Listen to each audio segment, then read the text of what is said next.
Do you remember the days where you'd boot up your Nintendo console and see this? A lively home menu bursting with personality. Distant echoes of subtle notes float through the air as you stare into your intro to the Nintendo gaming experience. Each passing channel giving you a glimpse of what to expect before the application opens. Fun sound effects, bright animations, unique channels, and more. Some would call these a work of pure art. And then you have this, the modern Nintendo console. No fun animations, music, or much life at all. Heck, pay attention to their presentations, advertisements, or even the games themselves, and you'll probably notice a lack of that classic Nintendo whimsy. So, what's up with this? Are we all just a bunch of nostalgic fans that are seeing the past as better than it actually was? Or has Nintendo actually lost their charm over time? Well, that's exactly what we'll be discussing today. So strap in, grab some snacks, and get ready, because it's going to be a long, long ride. So before we even begin this video, what exactly do I mean when I say the word charm? It's not something we can objectively measure or hold in our hands physically or anything. So how do we come to the conclusion of if Nintendo has truly lost their charm or not? Well, to be honest, we kind of can't. Because you see, at the end of the day, this is somewhat subjective. There's no black or white, yes or no answer to if Nintendo has lost their charm. But I think there's some strong indicators and some good comparisons we can use throughout the history of Nintendo to at least come up with a pretty good answer about this question. But with all that aside, consider leaving a like, subscribing, and let's get straight into the video. Our journey starts in the year 1985, where Nintendo released their first ever advertisement on TV. This ad features Rob the Robot, the End Zapper, and the Nintendo Entertainment System. It's pretty much one of those run-of-the-mill ads you'd expect to see in the 80s. But I like to think of this as sort of the birthplace of Nintendo's fun, whimsical ideas, where they take something as simple as a robot toy, a gun, and a video game console and make it seem like something truly special. I mean, look at this. They turned the TV into an exploding egg portal to promote Rob the Robot. Who does that? From here, a massive wave of advertisements would spawn into the world of television for Nintendo. And oh my goodness, did they ever cook with these ads. You had live action commercials, fully animated skits, and some borderline insane ones, I can't lie. It was definitely a different time back then. While making this video alone, I stumbled upon like 50 plus retro commercials, and every single one of them is a banger. There's no other way to say it. Oh, we have two wonderful pets to choose from. And to be honest, it kind of made sense for them to use this strategy during this time, because back during the late 80s and 90s, the hardware itself didn't really have much to show. Because let's be honest, there's only so much you can get from an 8 to 64-bit game. Not to say that the games during this time weren't great, they were amazing games, but it's a little hard to sell a pixelated red plumber versus a live action one, for example, on TV. At least when they were selling to the general public at this time, because there wasn't nearly as many hardcore gamers in the 90s as there is today. But it wasn't just ads that showed off Nintendo's wacky side during this era. There were countless other things like TV shows, movies, educational promotions, and even CD games. Yes, the Zelda one. You dare bring light to my lair? You must die! This era was a golden time to be a Nintendo fan in general, not just because of the video games themselves, but because of the culture and vibes surrounding them as well. And speaking of vibes, actually, let's move on to our next topic, which brings us to the great year of 2001.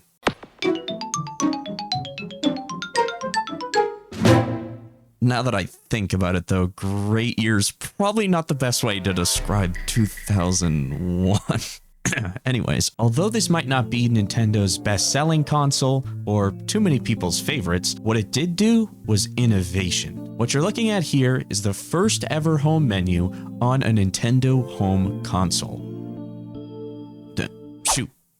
Go away, Famicom, no one likes you. It gave us one of the most infamous startup screens in all of gaming history and a beautiful atmospheric menu song. When I think of Nintendo charm, this is the kind of stuff I like to think of. You've got little bloops and bips for every button you press, and colorful animations and applications for each side of the cube on screen. It's such a subtle thing that not only functions as a place to configure important settings, but as a home base for you to explore. And this is coming from someone who never even owned a GameCube up until last year. I don't even have any games on this thing right now, but I'll occasionally pop it on just to admire the startup screen. This is the beauty of a home menu on your game console. You could have nothing to play at all, and there's still something to look at and mess around with.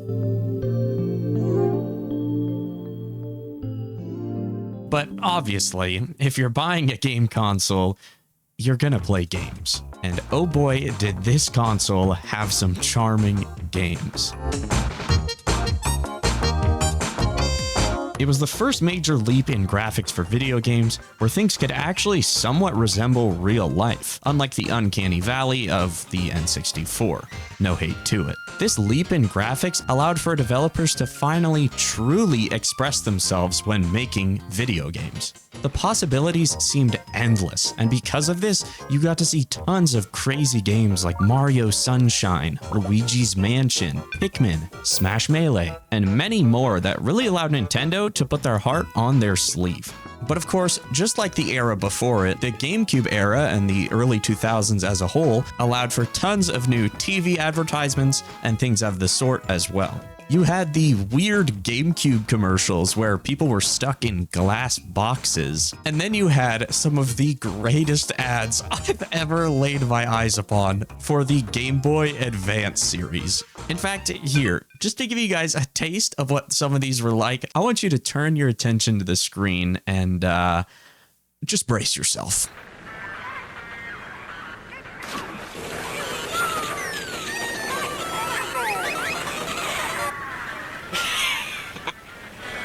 Mario Kart Super Circuit on Game Boy Advance. 4 players, no rules.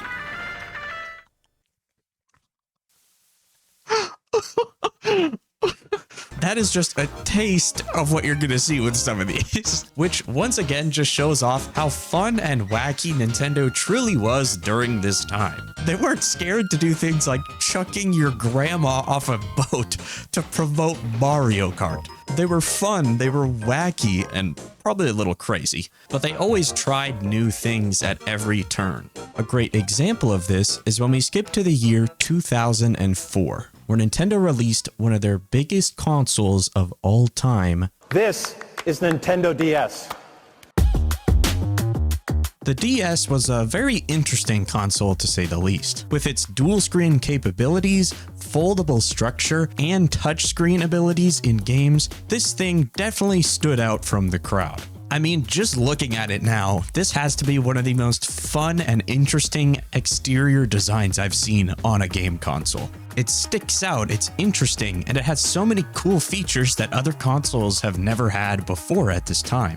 The main one being the touchscreen. This ability would allow for games to do some very wacky things that they would not do otherwise during this era. In fact, one of my personal favorites that they added with the DS was an application called PictoChat. This app served a very simple purpose. It's essentially just a chat room that you could connect multiple people to in order to have conversations, while also being able to use the DS's touchscreen to draw pictures, for example. This allowed for not only fun interactions between you and your friends, but you could also be extremely creative with the drawing features. It's once again just another nice feature where you don't exactly need a game inserted into your console in order to have fun. Now, unfortunately, because the DS is such a small handheld console, it didn't carry over the same kind of UI like the GameCube did. So the home screen is pretty bare bones and doesn't have any background music or anything, but I can still appreciate the look of it as simple as it is.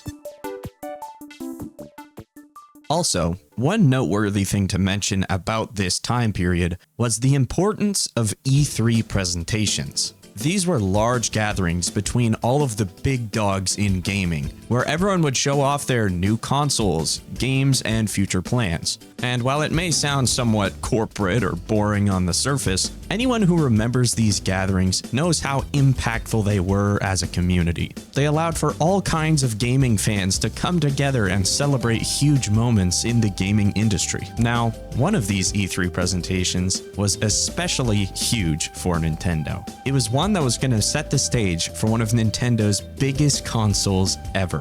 One of the most special, cherished, and loved video game consoles ever made. I'm of course talking about the E3 presentation in 2006, where Nintendo finally announced the Nintendo Wii.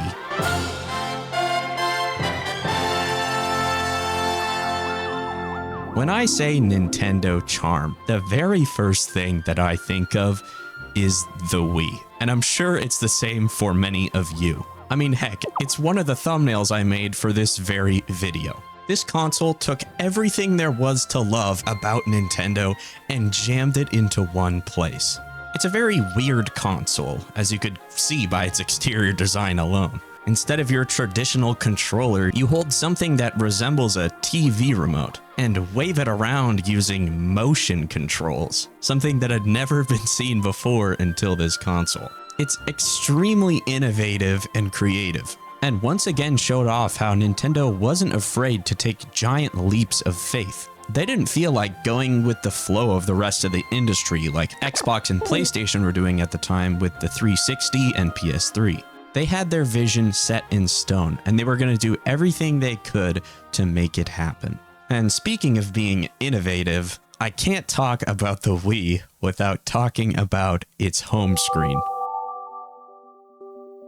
There's a reason I used this as the intro to this video. There's just something so incredibly special about this screen in particular, which could be nostalgia speaking because this was my main console growing up, but nonetheless, you do have to appreciate this menu. It's bright, it's flashy, but it's subtle at the same time, with the very quiet ambient music in the background, similar to the Gamecube, but this time with many, many more features to it, like channels that have special animations and sounds every time you click on them, or a bulletin board that tracks the games you've played recently. And of course, the most infamous part of the Wii in general, the Me channel. This was Nintendo's first crack at an avatar creator on one of their consoles, where you can make characters of you, your friends, family, and whatever else you want to make, and be able to then play them in certain video games. It wasn't a totally new concept by any means, but it was Nintendo's first time doing it. And I mean, come on, they nailed it. Not only with the actual creator itself, but with the background music especially.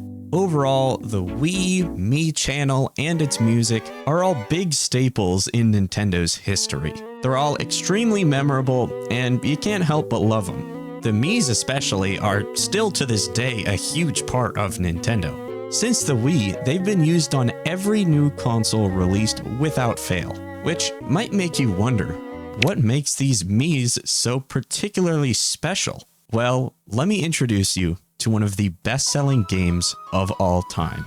That's right, we're talking about Wii Sports. Wii Sports was a simple pack-in game to the Nintendo Wii, which basically just means whenever you bought a Wii back in the day, you would get Wii Sports with it automatically. This instantly made the audience for this game massive, because everyone and anyone who got a Wii obviously got to play this and experience it, which wasn't always going to be the case, but thanks to the president of Nintendo of America, Reggie, everyone was able to get it for free. Thank you, Reggie. The game is, like I said, extremely simple. It's a sort of tech demo that's meant to demonstrate the motion controls added to the Wii. Yet, even with such a simple formula, it managed to be one of the best games on the Wii in general. So much so that Nintendo made a second one called Wii Sports Resort, which is pretty much the best sequel I've ever seen to a video game. It takes the simple, basic formula that was Wii Sports and cranks it up to 10. This game in particular holds a very special place in my heart. The island that you play the game on is so well made, and the atmosphere of the entire game is just phenomenal. Every little nook and cranny of this giant island is detailed perfectly. There's tons of hidden Easter eggs and fun things to explore everywhere. There's a reason that so many people praise this game and look back on it fondly. It truly is one of Nintendo's most special games, even if it's just a sequel to a tech demo for the Wii. It's filled with passion and charm and love. And honestly, so are like most of the other games on the Wii. I can't think of a single Nintendo game that came out for this console that wasn't extremely well made or filled with passion, which is why I spent the last 5 minutes of the video talking about the Wii alone. And I ain't stopping, because of course, during this era, they continued to cook with not only TV advertising, but a few years prior to the Wii's release, Nintendo launched a program called Club Nintendo. This program allowed for fans to interact with Nintendo in a brand new way. It allowed you to gain special rewards by purchasing Nintendo products over time. A lot of these rewards were very simple and cheap, but some of them were actually quite nice. Like some of these were t-shirts, CDs, posters, puzzles, action figures, the list goes on. It was a very nice thing that they didn't have to do, but they did anyways, just to appease to their existing longtime fans. But in terms of the TV ads they would do during this time, I actually think they were a little weaker. Don't get me wrong, they were still very fun in their own way, but they weren't nearly as crazy fun as the 90s ones. You would still get some wacky, fun animations and whatnot, but you weren't gonna see anything crazy like someone's grandma getting chucked off a boat this time around. The ads definitely felt like a bit of a shift during this era, but nothing too crazy at this point to cause any real complaints. Overall, the Wii era was an amazing time to be a Nintendo fan. There was just so much to love and enjoy playing and experiencing.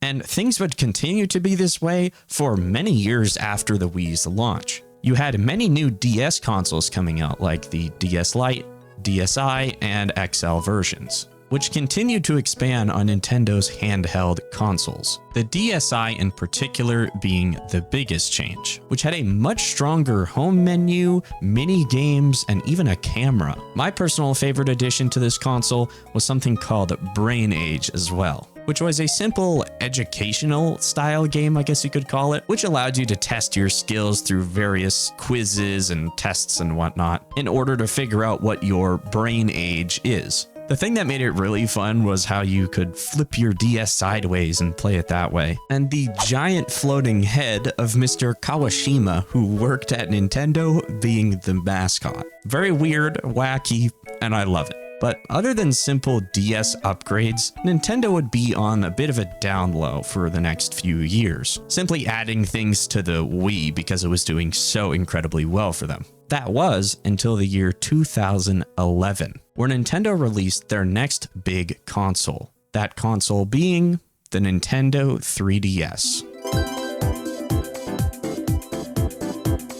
While this may just seem like another DS upgrade like the DSi or DS Lite, the 3DS was actually a completely new console for Nintendo and came with a plethora of new features that the original DSs never had. The main one being the 3D functionality on the screen, which is pretty much just a cool optical illusion similar to 3D glasses in a movie theater. Not to mention the augmented reality function, Street Pass, Miiverse, internet browsers, and more. This console release was probably the most jam-packed one that they've ever done up to this point. Yes, somehow even more than the Wii, which is a home console compared to this little handheld. Not in terms of the games per se, but because of all the cool new little features that it added. Oh, and don't even get me started on Street Pass. The way it works is extremely simple. You see, built into the 3DS is a sort of GPS tracking system. So if you're walking around on, say, a street and you pass by someone that has a 3DS, the consoles will literally ping off of each other and trade data.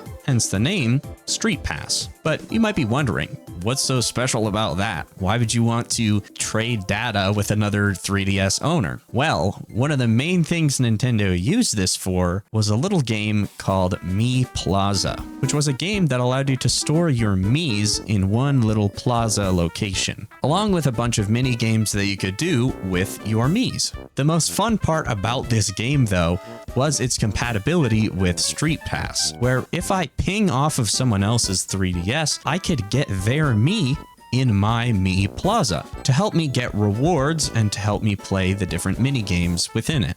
It is a genius idea that not only allows people to connect more within the gaming space and actually touch grass and go outside, but it can also be a cool little surprise to see, oh, that person in my community has a 3DS. I didn't know that. And now you get to own their character in your plaza. I absolutely loved this game to death growing up and would constantly be trading Miis with my cousins and friends and whatnot. And I really hope they bring it back in the future.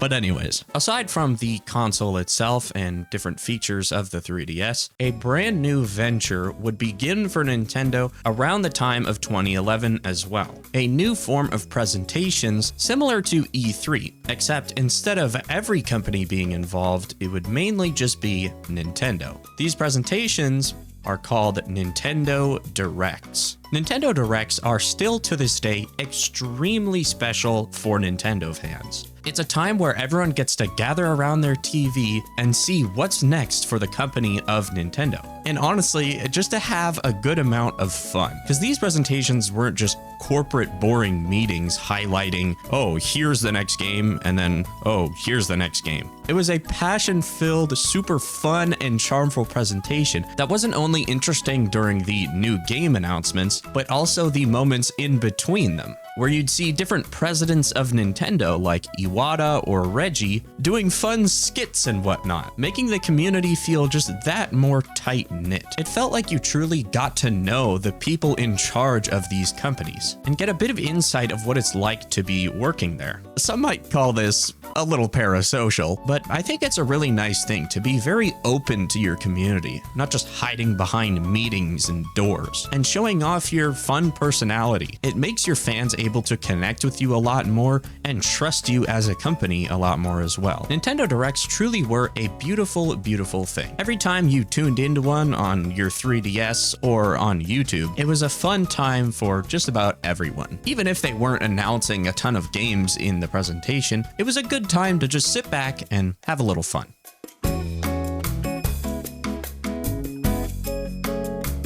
Overall, this era of Nintendo Directs and the 3DS was extremely innovative for Nintendo. And although the 3DS didn't sell the best in terms of numbers, anyone who owned one of them can truly appreciate them for what they are.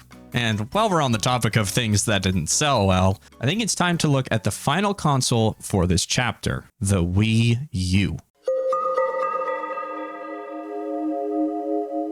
What seemed like a simple DS to 3DS situation, the Wii to the Wii U jump left a lot of people very disappointed. For one, because on the surface it seemed not too different from the original Wii, except for an added gamepad on the side, but also because it didn't have the strongest lineup of games. Especially because this thing launched around the same time as the PS4 and Xbox One, which outperformed it by a lot. So in general, if you ask your average Nintendo fan, chances are they probably don't own this console. But occasionally, you might just find a sucker like me, who did actually own one when it came out. And oh boy, did I ever love my Wii U. This thing is bursting with personality in my opinion, even though it didn't sell the greatest at the time. I think if you ask anyone who did manage to get a Wii U, they'll probably say that they loved it. It takes the basic concept from the Wii and merges it a little bit with the DS by giving you the extra Wii U gamepad that has touchscreen capabilities just like a DS. This extra screen allowed for Nintendo to do some very fun and creative things. especially in the world of local multiplayer games. The best example of this, of course, being the pack-in game that came with the Wii U, called Nintendo Land. This game was somewhat like Mii Sports in that the main characters you play as are Miis, but at the same time, it's very, very different from that. Instead of playing sports this time around, Nintendo Land was focused around a bunch of Mario Party style video games to play with friends. You start off in a giant circle plaza location with a bunch of mini games on the edge of the entire circle. The cool thing was that each of these games was based off of existing Nintendo IPs. So you had a Mario game, a Zelda game, a Metroid game, a Pikmin game, and more. It was a very cool way to almost advertise all these different IPs and bring them together in one place. Sort of like Smash Bros, but also not at all like Smash Bros. All of the games used the Wii U gamepad in a very fun and creative way, allowing for extremely cool and fun experiences to have in a local multiplayer setting. The entire game was also filled with tons of fun Easter eggs throughout the entire history of Nintendo, and a bunch of nice music as well. Nintendo Land, much like Wii Sports, still remains one of my favorite games on the console in general, even though it was just a pack-in game that came for free when you bought the Wii U. And to be honest, that's kind of the main point I'm trying to make with this whole first chapter of the video. Notice the amount of things Nintendo did during these times that they didn't have to do, but did anyways. Whether that be free pack-in games, rewards programs, background music in your UI, cool TV advertisements, or just fun and crazy gimmicky products. The main thing that made Nintendo was that factor. It was the idea of getting things rewarded to you for being a fan. Every time you got something Nintendo related, you usually felt pretty redeemed for doing so. Definitely not always, but for the most part. In general, there were so many cool things Nintendo did, from their very first console all the way up until the Wii U generation. It felt like every new year that they released something, they were improving in a lot of ways. Not to say that they were perfect or anything. By no means was Nintendo perfect during these time periods. But in terms of their Nintendo spirit or Nintendo charm, it does feel like they were pretty much only improving throughout the years. But there was a certain point in time where something seems to have shifted at Nintendo. A certain era where things were making a big change, but in an almost hidden way that isn't totally noticeable to your average person, but for longtime fans would make quite the big difference. This leads us straight into the next chapter of this video, the Great Shift.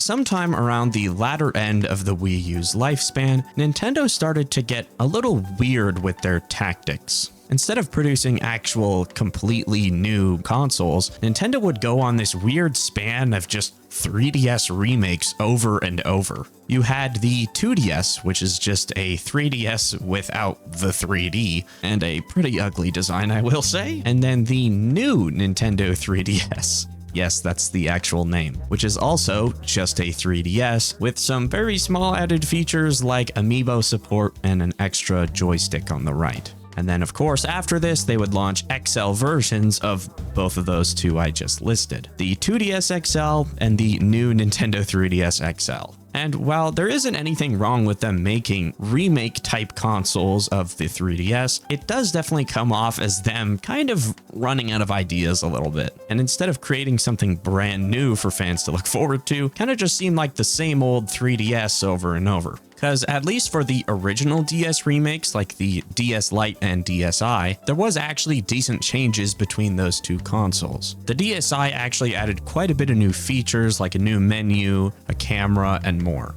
But the 4 3DS remakes I just listed are all pretty much the exact same as the base 3DS. This would be the tip of the iceberg when it came to Nintendo's shift, as I like to call it, where things would start rapidly changing in the company. Where things start to get really interesting is around the year 2015. Nintendo was already not doing too great as a company due to the Wii U's pretty big failure as a console, and the fact that the only new consoles they were releasing were just 3DS remakes. During this time, the Club Nintendo program that I mentioned earlier in the video would be completely shut down, and all of the points and rewards that you could get from the program would no longer be available for any fan of Nintendo to get anymore. Thankfully though, it would be getting replaced, but this time with something a little different. This new program that they were implementing would be called My Nintendo instead of Club Nintendo, which, I mean, let's just be honest here, sucked a lot more than Club Nintendo. Instead of getting really cool prizes for buying Nintendo products, it felt more like a mobile game ad that forced you to get points through Nintendo's mobile games in order to get some pretty subpar products, to say the least.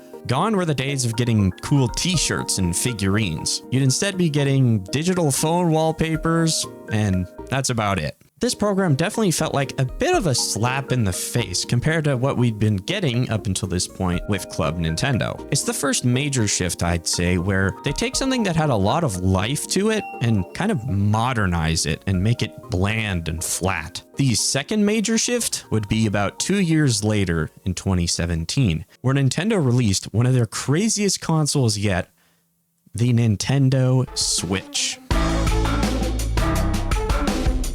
Now listen, before you guys go to the comments and start calling me a Nintendo Switch hater, that could not be any less true. The Nintendo Switch is objectively an amazing console compared to a lot of the things Nintendo has made in the past. We got some of the greatest games, dare I say, of all time on this console, like Breath of the Wild and Mario Odyssey especially. There's a reason this console sold so incredibly well to the mass market. It's extremely innovative in its design, being a hybrid console that you can keep at home and take with you on the go, as well as the interchangeable Joy-Con controllers, which is not only extremely creative, but very useful as well. The issues I have with this console is less so with the games or the exterior design of the console itself, and more so a lot of the choices they decided to make with design and other aspects as well. Because if you take your Nintendo Switch and turn it on, you'll instantly notice something's kind of off. All of a sudden, that familiar Nintendo charm is pretty lacking. The home menu is completely silent, no special music to be found anywhere. There's no animations or fun sound effects for different channels. It feels like all those design elements they had gotten so good at with previous consoles had kind of just gotten thrown out the window. Even going to different parts of the console like the eShop or different settings tabs, all of them are completely flat and boring with no music at all. And wait a second, where's the Me channel? Every console since the Wii before this have had their own unique Me channel with different background music to them as well. So where are they? Well, you're gonna have to go to the settings tab and scroll pretty much all the way to the bottom to find them on this console, which is crazy. Like, why is Nintendo all of a sudden hiding the things of their past that everyone loved so much, tucking them into the depths of settings tabs? It felt like a huge slap in the face to us fans of their previous consoles, because even though these are just small things technically, like an avatar creator and some background music, it still feels very strange when we've had it for so long and it all of a sudden gets taken away from us. Another example of something getting taken away from us out of nowhere would be the shutdown of Miiverse in 2017, shortly after the Switch's launch. The communication app that was born around the 3DS era, where you could go online and talk and draw pictures with a bunch of people, got completely wiped away, similar to how Club Nintendo did just a couple years prior. This wasn't the biggest deal in the world, but it's just another thing where they randomly got rid of something that a lot of people enjoyed. And it seemed like everywhere you looked during this time period, that same pattern was kind of happening. The TV commercials during this time especially started to get pretty lame. It was extremely rare to see a super fun and creative commercial like they used to have. What you would see would be more like a car commercial almost, where it's very straight to the point and just purely showing off, here's a new game, here's the new hardware, buy it now, please, please, please. Even turning back to the console itself again, this modernization pattern would only continue. Want a cool pack-in game like Wii Sports or Nintendo Land on the Wii U? Well, that's too bad, because the Nintendo Switch launched with absolutely no software included. No Wii Sports, no Nintendo Land, heck, not even something simple like a Mi Plaza. If you wanted to play something on your brand new Switch, you'd have to bring out that wallet and, buy something. Custom themes, Mi channels, fun widgets, or features of other consoles would be completely missing. Every non-game related thing that you enjoyed from Nintendo's past got completely ripped away from us with no warning. And since Nintendo was no longer producing 2 sets of consoles at a time like they used to, with one being a main home console and the second one being a handheld, we would have to deal with these modern Switch issues until the next main console release, and hope that that new console gives us those old Nintendo features that we knew and loved. And so that's exactly what we did. From 2017 till 2025, the Nintendo Switch would be Nintendo's only console. That is until June 5th, 2025, where Nintendo released their brand new console, the Nintendo Switch 2. With 8 whole years of build-up, this was a huge moment for us Nintendo fans. We finally got to see a new console in Nintendo's lineup. No more sitting around and waiting with all of those missing features from the original Switch. We finally had hope for changes in a lot of the problems that the original Switch had. So finally, with 8 whole years of waiting, we're obviously gonna see some sort of change, right? Right, guys? Boot up your Nintendo Switch 2, and what you'll see is a crime against humanity. A near decade of waiting gets you an identical home screen to the Switch 1, with no more than some very, very slight changes to some things here and there. The release of this console felt like the biggest FU to a lot of us longtime fans. Like seriously, did they put any effort at all into the design aspects of this console? Could they not have changed at least a little more about the home menu design? Like, put the Switch 1 and Switch 2 menus side by side and it's almost indistinguishable. How about the music? Do we at least get to hear some new stuff in the eShop, the main menu, or anywhere else? Nope, not there either. What about the Miis? Did they get a new Mi channel or at least some sort of update to give us more facial features or something? Nope. Surely we at least got like a pack-in game or something, right? Nope. In fact, with that one, they're actually charging $10 USD for a pack-in game, but that's a whole other discussion. Any form of soul that you're looking for in this console is non-existent. If you don't have a game inserted into your Switch 2, it is a husk of a device. The only new innovative feature that they added to it is Game Chat, which is a nice feature, but like, could you give us something else? Can they just throw us some sort of bone with this console? It almost seems like this isn't at all the same company that we grew up loving. Not in terms of the games per se. I think there's plenty of great games on the Switch 1 and Switch 2, as well as just about any old Nintendo console. Well, except for the Virtual Boy, but we don't talk about that. Which is why I tried to not talk too much at the beginning of this video about individual games on each console. I think in terms of charm and fun, most of the games they've ever made do have lots of charm to them. But when you look outside of the realm of their games,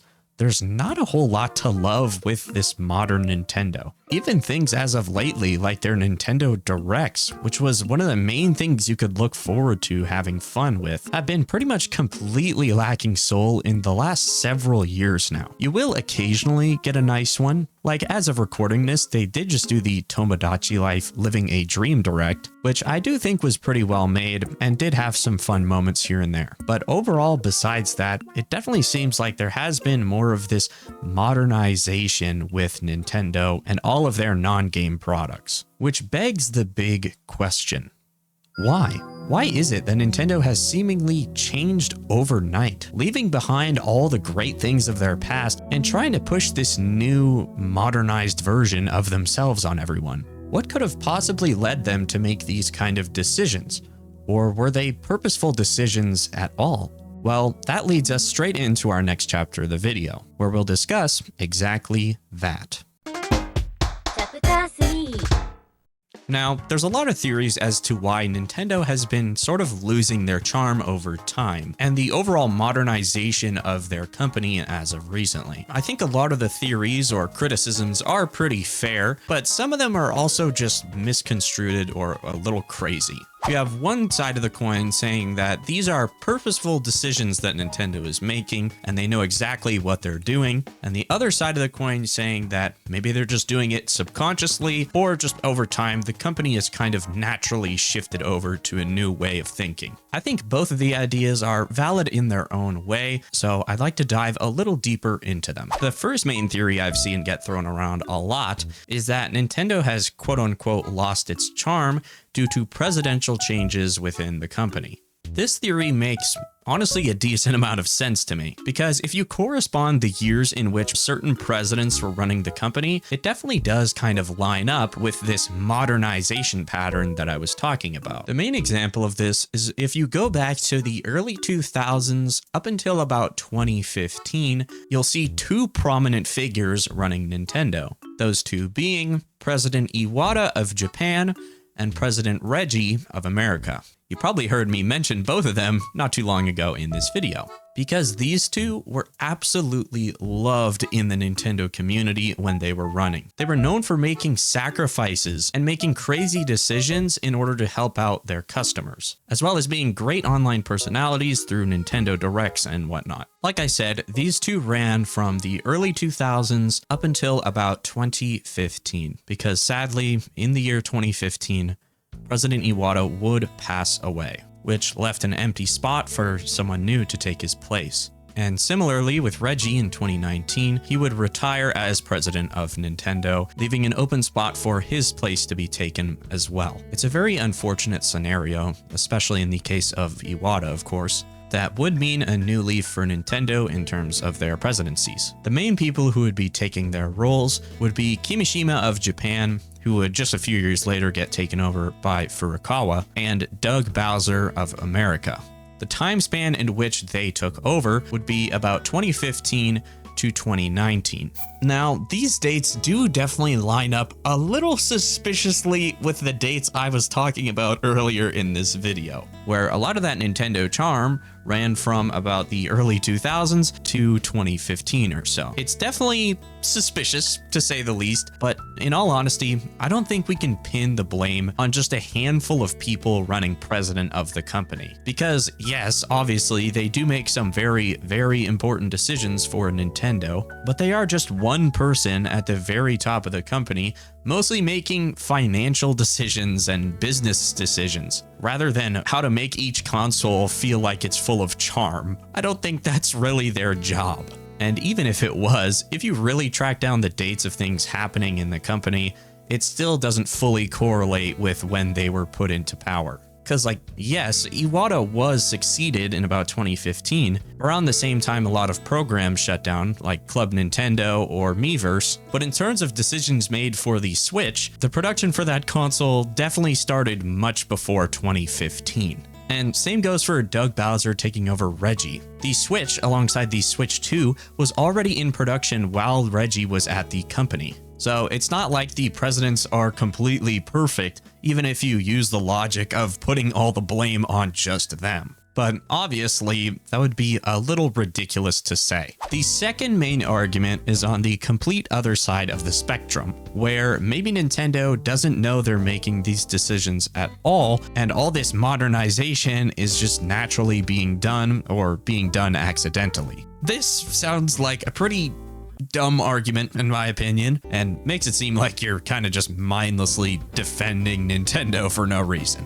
Because if you really think of it, this is a multi-billion-dollar company with tons of people working in individual branches all across the world. I don't think there's many things that happen on accident at Nintendo. Everything is deliberately thought through by a lot of people, passed through a bunch of laws and whatnot. It's too much for them to just let something slip. One part of this argument, though, that is plausible is that maybe these decisions aren't being made accidentally, but more so that as people throughout the company age and get replaced by different people, a lot of the decisions kind of naturally evolve with people's age or with their different stages of life. And also that the environment around them and the year that we're in now is heavily affecting a lot of their choices as well. This part of the argument would make a lot of sense, because if we use, for example, their TV advertisements, things start to check out. If you look back at the ads in the 90s and early 2000s, I think a lot of the reason that they're probably so crazy and wacky fun isn't necessarily because Nintendo themselves were super wacky and fun, but maybe because that was kind of just the culture around that time. Being edgy and crazy during the 90s and early 2000s definitely does sound like a cultural thing during that time. And then if you look at ads from nowadays, like in the 2020s, the ads are much more tame and targeted towards your average family, which once again checks out a lot with how culture functions nowadays. Overall, the idea that things are happening accidentally at Nintendo is definitely incorrect, but the idea that things are kind of naturally shifting with time and age of people does make a lot of sense. But the idea that I agree with more, and the idea I think makes the most sense, is that the decisions are being made on purpose by Nintendo, but not by a single presidential figure, and more so as a collective group. Because, like I said earlier, while the president at the top of the company does make a lot of important business decisions, all the jobs and decisions that aren't the president's are decisions that a lot of other people do have to make. For example, why we haven't been seeing Mii's implemented too much lately, why we haven't gotten any background music in UI, why TV advertisements feel a little more bland, and a whole lot of other choices.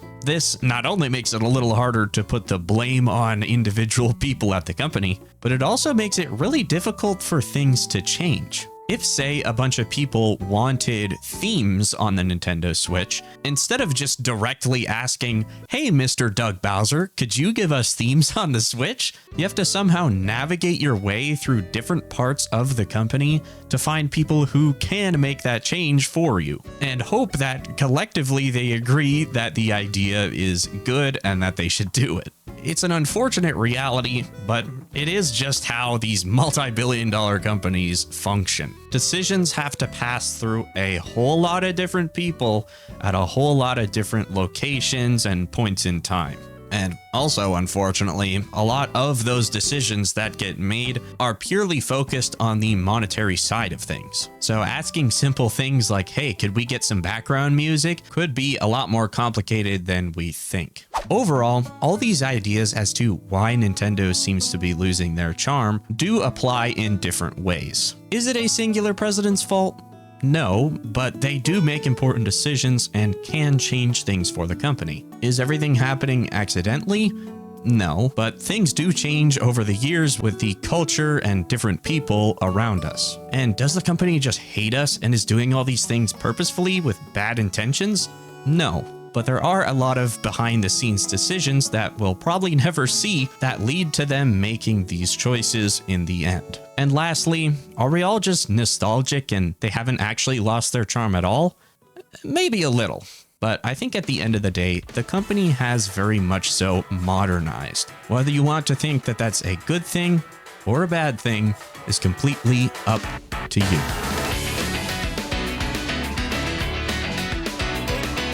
Thank you all so much for watching this video. It took a whole lot of research for me to do, so apologies if I messed up on some information. If you'd like to support me, I'd greatly appreciate it if you could leave a like, subscribe, and comment something down below. I also have a YouTube membership, a Discord, and Twitch if you'd like to check those things out too. Besides that though, thank you all for watching, and I'll see you on the next one. Peace.